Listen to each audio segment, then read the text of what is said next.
Michael has joined us again this morning to sort of give us an overview of three particular cases that are of interest to him. Not exclusively so. Michael has many cases that he's interested in, but we've picked these as a starter. Michael will be coming back. But let's have a look at some of these, Michael, because I've been obviously on your website where you carry a great deal of extensive information about why these are miscarriages. So let's look at one of the most famous ones, which I absolutely believe is a miscarriage of justice, which is the case of Jeremy Bamber, convicted of the 1985 White House farm murders in Tol St Darcy in Essex, in which the slain victims were his adopted parents, June and Neville Bamber, his sister Sheila Caffell, and her twin sons. Awful, awful stuff. Jeremy Bamber, convicted in October 1986 and completely demonized. Most people saw him as absolutely evil and arrogant and just wanting the inheritance. Michael, why do you believe this is a miscarriage of justice? Well, I don't believe that any case is a miscarriage of justice. I just look at the evidence. Right. Okay? And I know people who for many years have been saying that Jeremy Bamber is innocent. I know people who have spent time in prison with him. Yes. They say that he's quite an odd character. He's not the most likable of people. And that's a common thread in miscarriage of justice. It seems quite easy to demonize people who don't fit in with what our conventional ideas are of normal, right?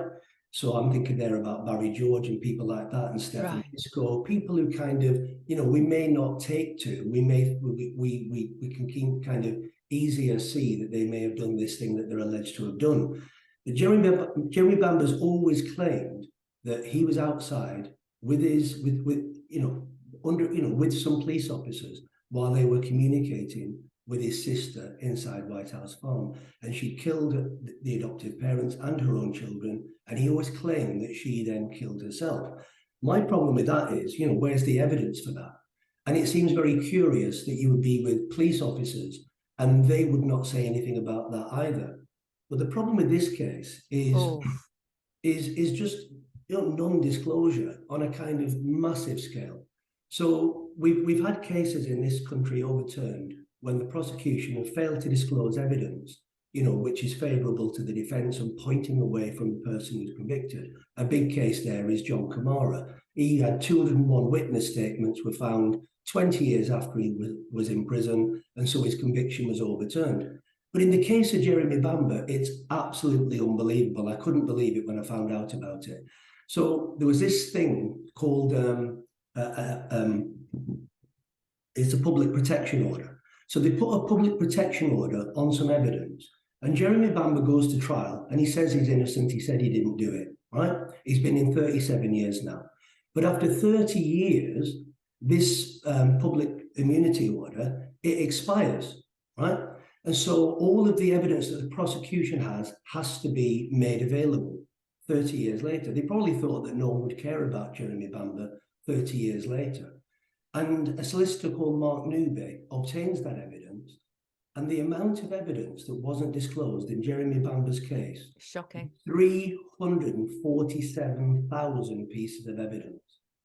It's unbelievable. So in England and Wales, we can say that someone's had a fair trial, right, when they're convicted of murder, and the prosecution can fail to disclose 347,000 pieces of information. I don't even think I can get my head around that, really. That sheer volume is extraordinary. How can that be allowed to happen? I know. And then, they just make a case that it's sensitive information. In what sense is it sensitive? But anyway, that would make, in my mind, it would make that Jeremy Bamber didn't have a fair trial. But Mark Newby and his team spend 5 years going through that 347,000 pieces of information.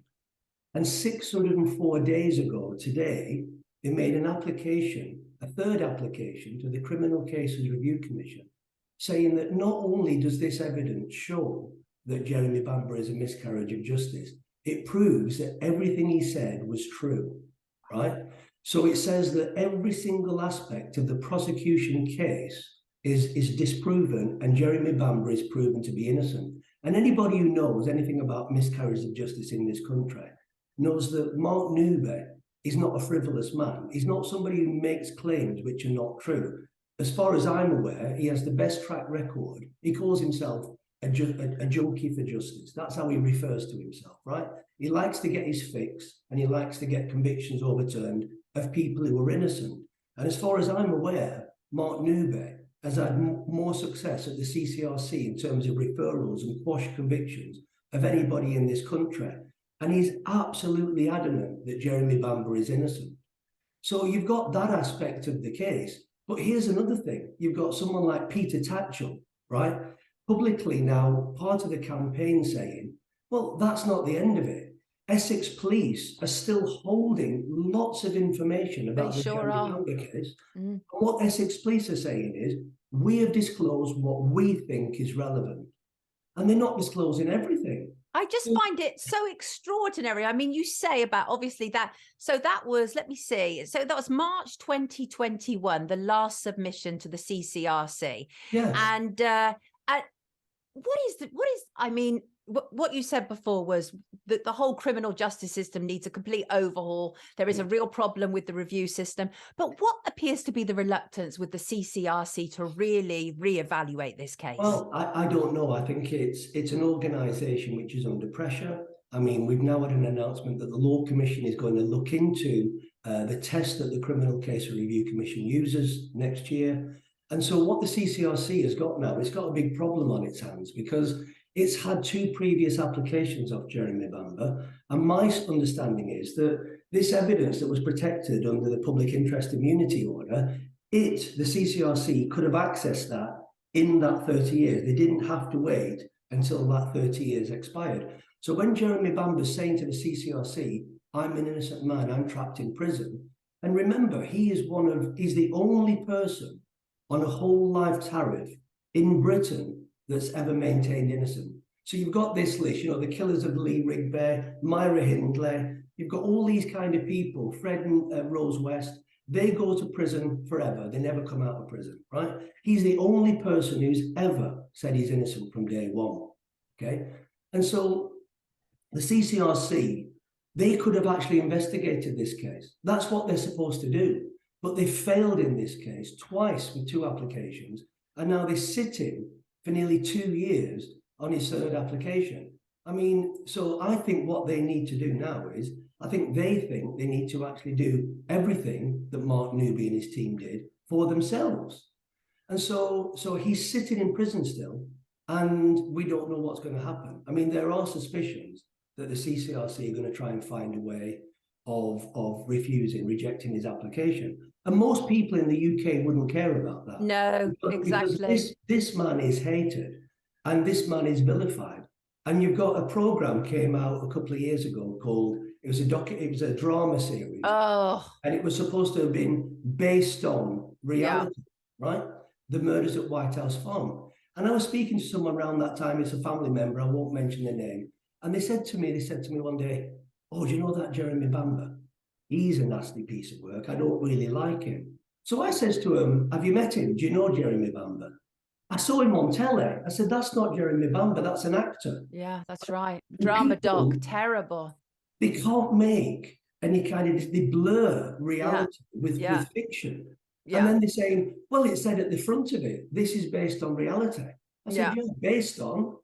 And then it's fictional. What it is the prosecution case and the police case against Jeremy Bamber. Yeah. And what it does is it reaffirms and strengthens this idea that this is a despicable person, he's a horrible person. Exactly. We don't need to care about him. Exactly. I don't need to like Jeremy Bamber. I don't even know the man. Right. But what I do know is that if they can do that to Jeremy Bamber, they can do that to any one of us. Absolutely. This is exactly the point, Michael. Exactly. Let's move on to another one, because I find this actually incredibly sad, because when I was reading the piece on your website, it said that he doesn't pass the L'Oreal test, that he's just not worth it. And that is the case of Ray Gilbert. Now, this makes me so sad that when there appears to be a blatant miscarriage of justice, but the person isn't considered even important enough to reconsider. So just to recap on this, Ray Gilbert was convicted of the 1981 murder of John Suffield. Yeah. And this again is another, in your estimation, a miscarriage of justice. Tell us more about Ray Gilbert? Well, the thing about Ray Gilbert, he's got a lot of kind of provenance, really, in terms of people being concerned about his conviction. So as long ago as the mid-1990s, there was someone called Harry Fletcher, who sadly died a couple of years ago. And Harry was the chair of something called NAPO, the National Association for Probation Officers. And he took a big interest in alleged and actual miscarriages of justice. And he worked with the organisation Liberté in the early 1990s. And a woman called Jean Corsten, who was an MP then, but now she's in the House of Lords. And it was Jean Corsten working with Harry Fletcher that put the private members bill in that became the CCRC. And we needed to get the CCRC because, you know, the Court of Appeal was failing people, not for legal reasons, but for political reasons, like the Birmingham 6 and the Guildford 4. Right. So Liberté and NAPO with Harry Fletcher and Jean Corsten in the House of Lords, now, they put this kind of dossier of 20-odd cases together. And these cases pretty much have all been overturned. And Ray Gilbert was in that dossier of cases because I've got it. And before Harry died, I spoke to Harry about Ray Gilbert, and no one can understand why Ray Gilbert hasn't overturned his case. There is no evidence that Ray Gilbert was part of this murder. And it's one of the most brutal murders that's ever happened in Britain. A lot of these major miscarriage of justice cases are the most brutal of crimes, right? So the two men have broke into a betting shop, it may be three, and they've tied the manager of the betting shop to the chair. And it's like something out of Reservoir Dogs. They tie him by his hands and by his legs, and they stab him 19 times to get the code for the safe. And they stab him in the eyes, they stab him in the face, they stab him all over his body, and he dies. And they come away with some petty cash out of a drawer of less than £100. Wow. And this man's been murdered. And so they end up, they pick up Ray Gilbert, okay? And the thing about Ray Gilbert is he gets picked up with his girlfriend at the time. They get put in two separate cells and they give verbatim statements to the police. And then they keep going at Ray Gilbert. They give him 4, 5, 6, 7 so-called interviews. Right. And they bring him in the morning. And at 1 a.m. in the morning, 2 a.m. in the morning, he gives a confession to this crime. They keep him in the police station. The following, in the middle of the night, he gives another confession. Okay, and there's no solicitor being allowed. He's not allowed to go asleep. But this is a common feature of historic miscarriage. Right. He was only 23 at the time, and as it states in your piece, or rather piece that was written for you, that the incident of false confessions is among the leading causes of wrongful convictions around the world. I mean, in America, they've now done almost 400 DNA exonerations, people factually, actually innocent, okay? 70% of those cases, sorry, I'm getting mixed up, that was eyewitness identification. 40% of those cases are people who've actually admitted to something they didn't do. And what we know is the Birmingham 6, 5 of the Birmingham 6 confessed, 4 of the Guildford 4 confessed. They all confessed. But the difference with Ray Gilbert seems to be that the CCRC is saying to Ray Gilbert, you need to explain why you made a false confession. Right. You can get access to the evidence which overturned his co-defendant, John Kamara's case. So John Kamara overturned his conviction after 20 years in prison because he got access to these 201 witness statements that prove that he didn't do it. But they also prove that Ray Gilbert didn't do it. And they were obtained by Ray Gilbert's solicitor, not by John Kamara's solicitor. But the CCRC keeps saying to him, you need to explain why you confessed. Well, the Birmingham 6 didn't need to explain why they confessed. Right. Well, if it's a given phenomenon, if it's absolutely well known in judicial circles that this is what happens, I can't understand why that should be issued. So they're not even allowing him to appeal. Or well, here's the situation, Sonia. Right? You confessed to something you didn't do, and there's no evidence that you did it. Right?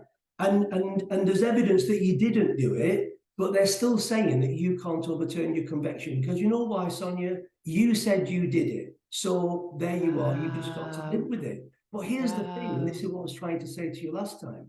In the case of Jeremy Bamber, I mean, Jeremy Bamber, if he is innocent, which everybody now thinks it's a proven fact. People who have looked into the case. Yeah. But you know, it's a tragedy because you know, he's been convicted for somebody else's crime. But in Ray Gilbert's case, it's highly likely, I would say pretty certain, that someone who could do that, someone who can tie somebody to a chair and kill them, they're still at liberty.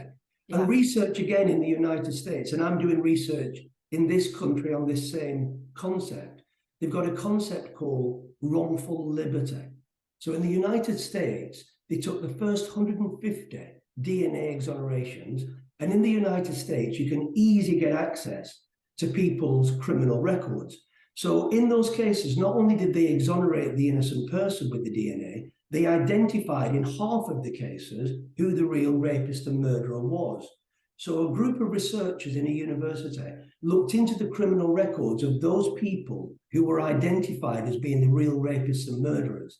And they discovered that while they were at wrongful liberty, while the innocent person is sat in prison doing their sentence for them, right? There was 35 more murders done by these people, 35 more rapes done by these people, and lots of other sexual assaults and physical assaults.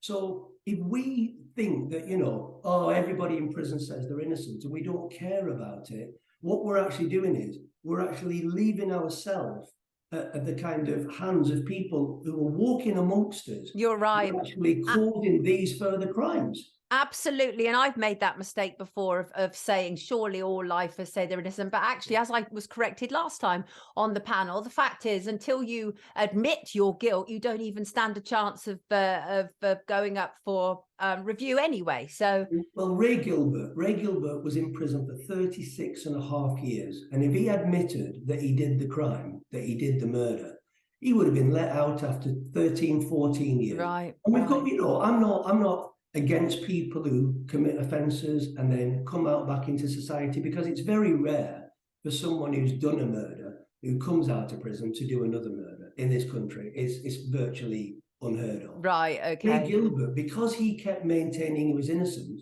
just like Clyde Freeman, who's been in 35 years now, because these people say they didn't do it and they won't do their offending behaviour courses, they're just trapped in prison. And they can't get out. So he served 3 times longer than he needed to. So the last article that Ludovic Kennedy, who's campaigned for miscarriage of justice for 50 years, the last article he wrote was about this phenomenon. And he said, if somebody is 10, 15, 20 years past their tariff date, past the time when they would have been eligible for parole, why on earth don't we start to consider that they might actually be innocent? Absolutely, absolutely. And talking about which, before we end this conversation, it's absolutely vital we touch on the case of Robin and Diana Garbert, because I remember this hit national headlines. It's shocking. Diana Garbert, postmistress, brutally murdered, bludgeoned to death while she was sleeping. Her husband was convicted of it, and even close friends do not believe he was guilty. Michael. No, I mean, the people in the village of Melsonby, where the murder took place, I mean, what they're saying now is they're saying that when the police came to interview them, they were trying to say things to the police, and the police didn't want to know. The police were just wanting to kind of build a case against Robin. It's a focus, isn't it? It becomes a focus. This is how we want it to go. It's another major feature of wrongful conviction cases. It's called tunnel vision. So what they're doing is they're kind of working from their hypothesis in rather than from the facts and the evidence out. Right. So they just focus on a suspect. And, you know, I mean, you watch crime dramas. I watch crime dramas all the time. I just can't get enough of them. And if you watch crime dramas, you often see the police speaking to each other. Someone's murdered. Oh, it's always the wife or the husband. It's always a family member. And so they've got that in their heads. And that starts to build up the kind of the likely suspects. And then they start to build circumstantial cases and miss evidence that points to the real murderers. But I mean, in Robin's case, there's no evidence whatsoever that Robin killed his wife, Diana. And in fact, the hypothesis, the kind of case that the prosecution made against Robin, it's just completely spurious. And so they made this claim based on, they said that there was, you know, this shop was a post office and a village stores.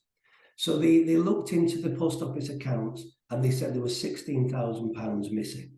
So from this fact that they think there's some money missing from the post office accounts, they then start to go, Robin's got a motive to murder Diana because Robin has been stealing money from the post office.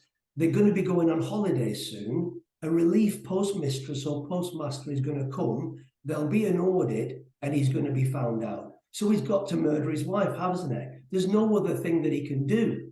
The problem with that, right, is that we found out now that this was an accounting error, that there was no money missing from the post office. Whoa. Because in the last couple of years, we've had dozens of cases overturned because a piece of software which is used by the post offices, called Horizon software, this has been proven to have actually shown errors and things missing from accounts. And the people who run these post offices, if this Horizon software says there's £50,000 missing, there's no ifs or buts or maybes. You've got to pay it. And so what we've seen in the post office cases and the Horizon cases, marriages have broken up, people have gone to prison, people have even committed suicide. That's right. That's now, right. Robin, a case is built from what they think is money missing from the post office, okay? But what they're not looking at is they're not looking at any evidence that points away from Robin and points to other people. So again, what it is it's a kind of, there was a book written in the 1980s by a group of socio-legal academics, and it was called The Case for the Prosecution. It was by Mike McConville, Andrew Sanders, and a guy called Leng. And what they did is they analysed hundreds and hundreds of Crown Court cases, and they said what the prosecution does, and we know this, it only considers things which are potentially incriminating against you and leaves everything else out. So in this case, what's happened is they've actually found the murder weapon 2 days later, right? And it's got the DNA of an unknown male on and a police officer. There's also a police officer's DNA found on the pillow in Diana's bedroom, right, when Robin's downstairs in the shop. And that police officer wasn't on duty that day. And when they ask him where he was on his day off, when he comes back to work, why is he in? Why is his DNA in that bedroom, right? He can't remember where he was on his day off, right? So he became a bit of a suspect, but he just gets pushed out of it very, very quickly. There was a clump of blonde hair, which was photographed by the scenes of crime. They went into the murder scene. They take photographs of the entire room. And then there's a clump of blonde hair on the pillow next to her. And there's this argument that Diana Garbert was like in some kind of territorial army. She was like an army volunteer. And they reckon that she would have tried to put up a fight if somebody was trying to kill her. This piece of blonde hair, a clump of it, has gone missing. The police have lost it, right? I want to know, is the police officer whose DNA, who's in that room, does he have blonde hair, right? Oh. We also see in the photographs in the crime scene 2 lamps on the bedside cabinets, and they're splattered with blood. I mean, it's horrible to talk about stuff like this. Awful. Poor Those Diana. lamps were taken by the police who went into the crime scene and hidden in a wardrobe, and they've never been tested. This is extraordinary what you're saying, Michael. I feel that this is a conversation that we have to continue, because the 3 cases that you've highlighted today, compelling evidence that you're saying here, absolutely compelling. Just say this, tell me this before you go. Why is there such a reluctance for proper, serious reviews? Is it the issue of a reluctance to say that there were errors made, that mistakes were made? Does that play a part in it? Well, I mean, I'm not somebody who likes to kind of make conspiracy accounts about things like this. And, I've been doing this kind of work now for 20 years.